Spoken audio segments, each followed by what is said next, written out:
তো বন্ধুরা কেকেআর পেল এক লজ্জাজনক হারিয়ে ফেললো তাদের হাতের মুঠোয় থাকা 2 পয়েন্ট। হ্যাঁ বন্ধুরা, আইপিএল 2025-এর 31তম ম্যাচ হয়ে যাওয়ার পর আইপিএল এর পয়েন্টস টেবিলে এক বড় পরিবর্তন লক্ষ্য করা গেল।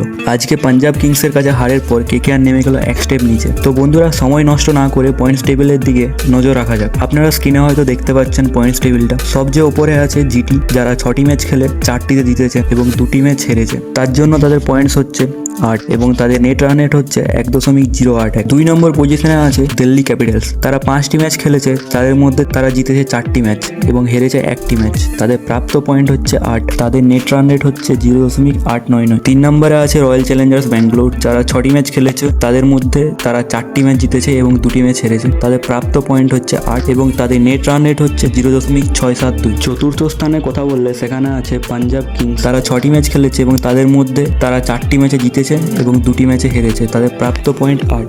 তাদের নেট রান রেট হচ্ছে 0.172। পঞ্চম নম্বরে আছে লখনৌ সুপার জায়ান্টস।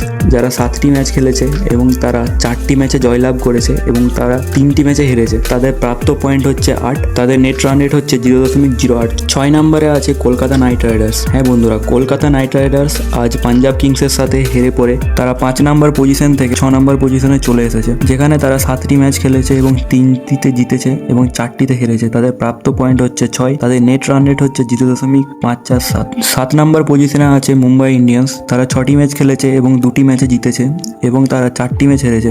তাদের প্রাপ্ত পয়েন্ট হচ্ছে 4 এবং তাদের নেট রান রেট হচ্ছে 0.104। 8 নম্বর পজিশনে আছে রাজস্থান রয়্যালস। তারা 6টি ম্যাচ খেলেছে এবং 2টি ম্যাচে জিতেছে এবং তারা 4টি ম্যাচে হেরেছে। তাদের প্রাপ্ত পয়েন্টস হচ্ছে 4 এবং তাদের নেট রান রেট হচ্ছে -0.838। 9 নম্বর পজিশনে আছে সানরাইজার্স হায়দ্রাবাদ। তারা 6টি ম্যাচ খেলেছে, তাদের মধ্যে তারা 2টি ম্যাচে জিতেছে এবং 4টি ম্যাচে হেরেছে। তাদের প্রাপ্ত পয়েন্টস হচ্ছে 4 এবং তাদের নেট রান রেট হচ্ছে -1.245। সবচেয়ে নিচে আছে চেন্নাই সুপার কিংস। যারা 7টি ম্যাচ খেলেছে এবং 2টি ম্যাচে জিতেছে এবং 5টি ম্যাচে হেরেছে। তাদের প্রাপ্ত পয়েন্ট হচ্ছে 4 এবং তাদের নেট রান রেট হচ্ছে -1.276। তো বন্ধুরা, তোমরা কি মনে করছো আজকে লজ্জাজনক হারের পর কেকেআর কি ঘুরে দাঁড়াতে পারবে? তাদের পরবর্তী ম্যাচ হতে চলেছে 21শে এপ্রিল, যেটা হবে কলকাতা নাইট রাইডার্সের সাথে গুজরাট টাইটান্সের। সেখানে কি তারা পারবে জয়লাভ করতে? ভিডিওটি ভালো লেগে থাকলে অবশ্যই লাইক করবে এবং আমাদের চ্যানেলে যদি নতুন হয়ে থাকো তাহলে অবশ্যই চ্যানেলটিকে সাবস্ক্রাইব করবে। ডেসক্রিপশনে যে লিঙ্কটি দেওয়া আছে সেটি থেকে আমাদের টেলিগ্রাম গ্রুপে অবশ্যই জয়েন হয়ে যাবে, যাতে কেকেআর সংক্রান্ত সমস্ত আপডেট তুমি সবার আগে পেয়ে থাকো। তো আজকের জন্য এই পর্যন্তই বন্ধুরা। আশা করছি পরের ভিডিওতে দেখা হবে তোমাদের সাথে।